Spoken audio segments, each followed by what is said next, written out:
Saya jemput Yang Berhormat Kota Kinabalu. Silakan. Ya, terima kasih Tuan Speaker atas peluang yang diberikan kepada Kota Kinabalu untuk menyertai perbahasan peringkat dasar untuk Belanjawan 2021. Pertama sekali saya ingin berbahas tentang peruntukan untuk kesihatan. Sabah merupakan negeri yang paling menderita akibat penularan wabak COVID-19 ini. Kita ada Perintah Kawalan Pergerakan Bersyarat PKPB tempohnya yang paling lama di Sabah yang bermula daripada 13 Oktober sampai ke 6 Disember. Dan setakat 9 November 2020, kes yang sah positif COVID-19 di Sabah adalah melebihi 20,000 pesakit. Jumlah pesakit yang paling tinggi di Malaysia. Dengan demikian, jelas sekali peruntukan yang mendesak bagi menangani krisis kesihatan yang berlaku di Sabah ini harus diberikan keutamaan yang sewajarnya. Secara hakikatnya, Sabah telah lama menghadapi masalah sistem kesihatan awam sebelum penularan wabak COVID-19. Lebih 1/3 penduduk Sabah tinggal melebihi 5 km daripada skala jenis kemudahan kesihatan.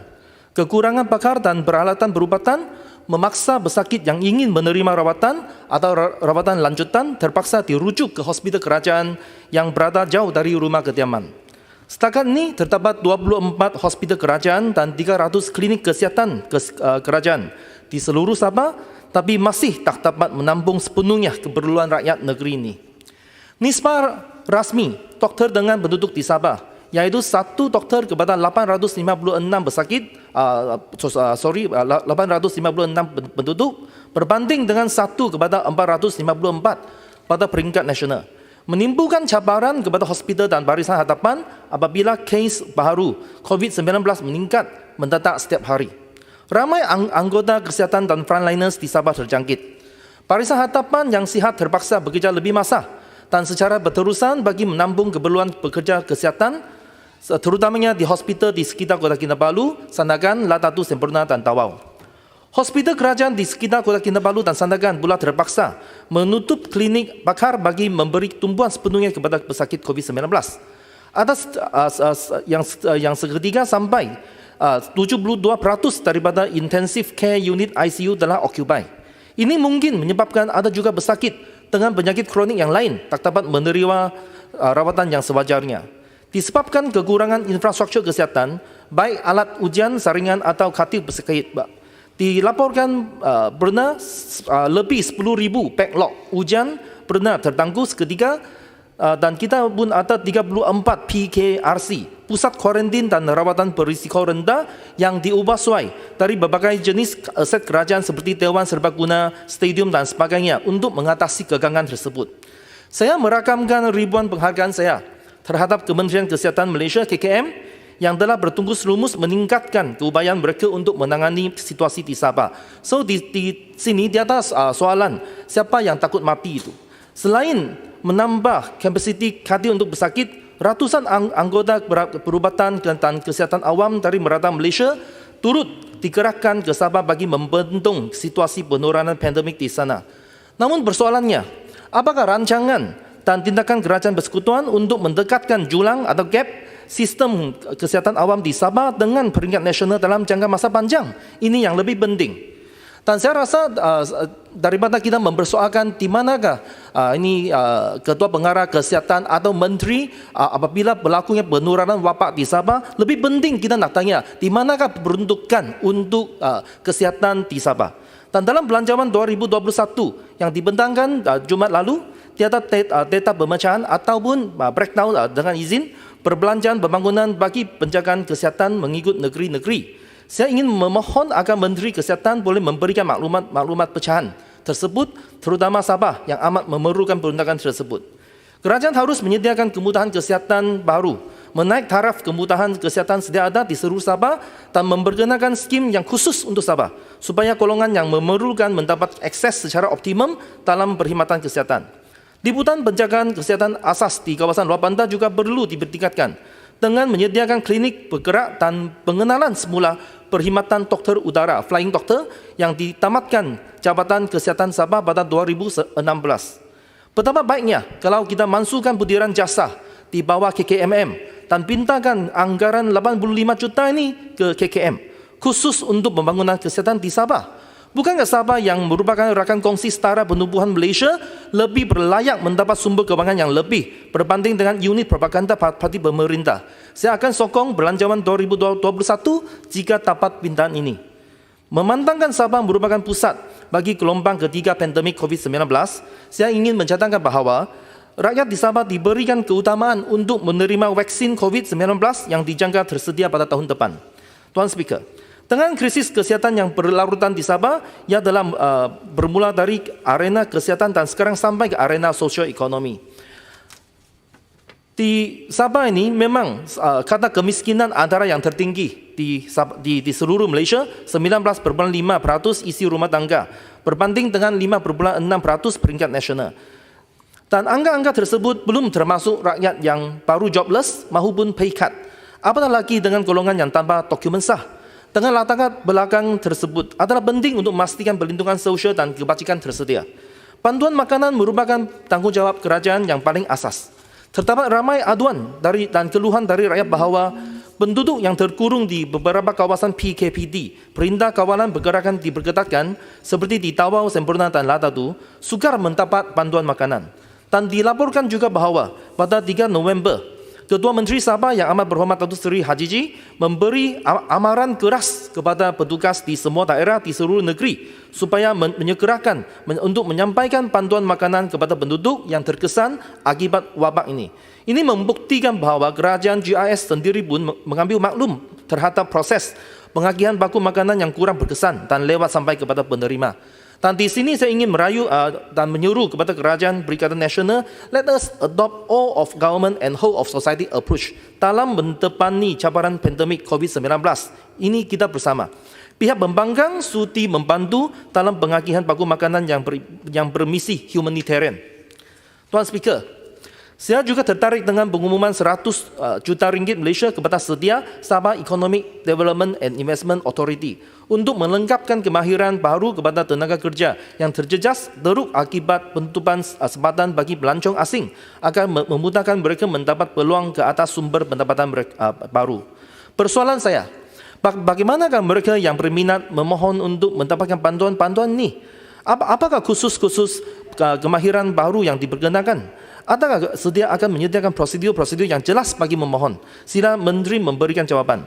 Dan saya juga berterima kasih kepada usaha geran khas prihatin tambahan RM1,000 kepada lebih kurang 20,000 penerima di Sabah, iaitu merangkumi pemandu taksi, e-hailing, kereta sewa dan pemandu pelancong, peniaga dan menjajah di Sabah yang terjejas teruk ekoran kekurangan kehadiran pelancong akibat COVID-19.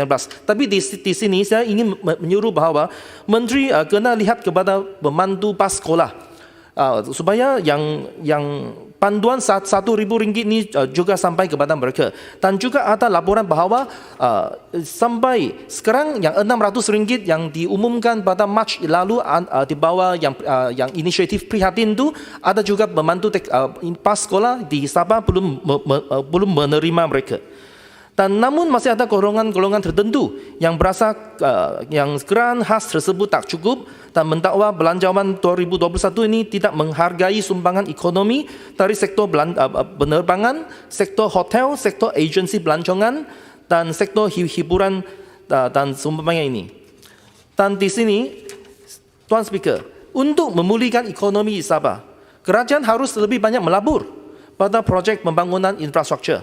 Sebagai contoh, semasa kemerdekaan besar di Amerika pada tahun 1930-an, Presiden Roosevelt mengusulkan perjanjian baru New Deal di mana kerajaan melabur lebih banyak dalam pembangunan infrastruktur untuk merangsang pemulihan ekonomi dengan cepat. Melabur sejumlah besar untuk memerangi wabak memang dapat meringankan tekanan ekonomi masyarakat umum untuk jangka masa pendek, tetapi belanjawan terbesar belum dapat membuktikan manfaat bagi Sabah dalam jangka masa panjang. Sabah sebagai negeri yang paling menderita wabak ini akan menghadapi cabaran untuk keluar daripada krisis ekonomi berbanding dengan negeri lain jika kerajaan tidak memperuntukkan lebih banyak sumber untuk membangunkan Sabah.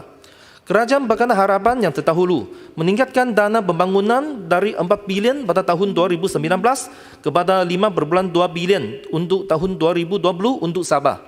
Namun dalam belanjawan 2021 ini, Sabah hanya diperuntukkan sejumlah 5,1 bilion ringgit Malaysia peruntukan pembangunan, sedangkan belanjawan 2021 ini dikatakan belanjawan yang paling besar, mencecah rekod sejarah dengan berbelanjaan lebih 300 bilion. Tiada projek berimpak tinggi di Sabah selain satu atau dua seperti projek pembesaran Pelabuhan Sepanggar dan pembinaan lebuh raya diteruskan, Pen Borneo ini diteruskan di Sabah. So, but it's nothing new. Bukan sahaja tiada projek infrastruktur yang baru untuk Sabah, kerajaan juga mengurangkan peruntukan pembangunan jalan raya untuk Sabah. Saya rasa Ahli Parlimen Kinabatangan yang juga merangkap Menteri Kerja Raya Sabah ini mesti tanya kepada penurunan drastik perbelanjaan pembangunan untuk jalan raya di Sabah. Seperti contoh, jalan-jalan besar di Sabah, yang putiran jalan-jalan besar di Sabah turun daripada 60 juta pada tahun 2020 kepada RM100 sahaja pada tahun 2021. Saya kurang pasti ini typo ke atau tidak. Dan naik taraf dan memulihkan jalan turun daripada 210 juta kepada 32 juta untuk tahun depan, dan pembinaan jalan-jalan turun juga daripada 106 juta pada tahun 2020 ke 34 juta 2021. Keseluruhannya dikurangkan daripada 412 juta kepada 153 juta untuk peruntukan pembangunan jalan raya dan jambatan di Sabah. Macam mana saya boleh menyokong belanjawan 2021 ini dengan penurunan drastik untuk perbelanjaan pembangunan jalan raya di Sabah? Kepada Menteri Tenaga dan Sumber Asli, saya mendapati masih terdapat peruntukan pembangunan sebanyak 458,87 juta untuk SESP, Sabah Electricity Sdn Bhd. Saya ingin bertanya, apakah yang berlaku dengan proses pengambilan semula untuk SSP oleh Kerajaan Negeri Sabah? Manakala bagi 7 juta yang diperuntukkan untuk program kecekapan tenaga dan tenaga diperbaharui, bagaimanakah yang akan diagihkan dan berapakah akan diagihkan kepada Sabah? Kepada Kementerian Alam Sekitar dan Air, terdapat peningkatan peruntukan yang agak mendadak bagi Jabatan Pengaliran dan Saliran, iaitu dari 9 juta ringgit Malaysia pada tahun 2020 sehingga ke 1,1 bilion pada tahun ini, pada tahun yang depan. Sudah tentu pengurangan banjir adalah penting, dan saya ingin bertanya bagaimanakah ini dapat dilakukan untuk mengelakkan berlakunya banjir di kawasan Kota Kinabalu, terutamanya di kawasan Lidu. Dan kepada Menteri Pengangkutan, pada tahun 2016 mantan Perdana Menteri Pekan telah mengumumkan bahawa BRT, Bus Rapid Transit, akan disediakan di Kota Kinabalu dengan berbelanjaan 1 bilion ringgit Malaysia. Tetapi sampai sekarang masih tiada perkembangan. Apakah program transformasi perkhidmatan bas henti-henti SPST yang disebut dalam ucapan bajet Menteri Keuangan, bagaimanakah ia dapat menambah baik sistem pengangkutan awam di Kota Kinabalu? Dan saya ingin bertanya berkenaan program Dana Bantuan Sementara Bas Henti-Henti ISPSF dan insentif untuk bas bulanan tanpa had MY 100 atau MY 50. Adakah program-program atau insentif tersebut akan dipanjangkan kepada rakyat di Sabah dan bilakah ia akan dilakukan? Tuan Speaker, belanjawan 2021 ini seharusnya dilihat sebagai belanjawan perpaduan yang merentasi parti kerajaan dan pembangkang. Malah yang di Pertuan Agong juga telah menzahirkan harapan kematangan berpolitik, disemarakan demi keselamatan dan kebajikan rakyat serta kesejahteraan negara yang amat terkesan akibat bencana wabak COVID-19.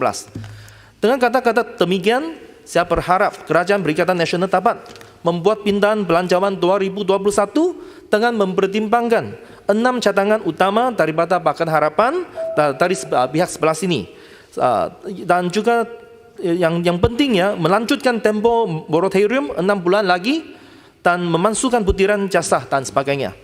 Harap dengan memupuk semangat bipartisanship, memenuhi hasrat rakyat dan agung dan menyambut seruan agung untuk mengetepikan perbezaan dan kepentingan parti atau peribadi demi kelangsungan negara di saat-saat genting wabak COVID-19 ini.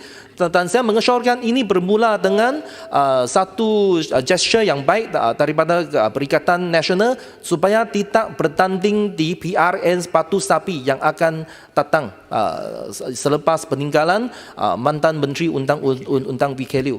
Dan ini membuka peluang untuk pentadbiran nasional. Minta rumuskan Wabi Ya. hingga 12 Ya ini saat yang saja. ya. Sekian, terima kasih. Ini saja. Thank you. Oh,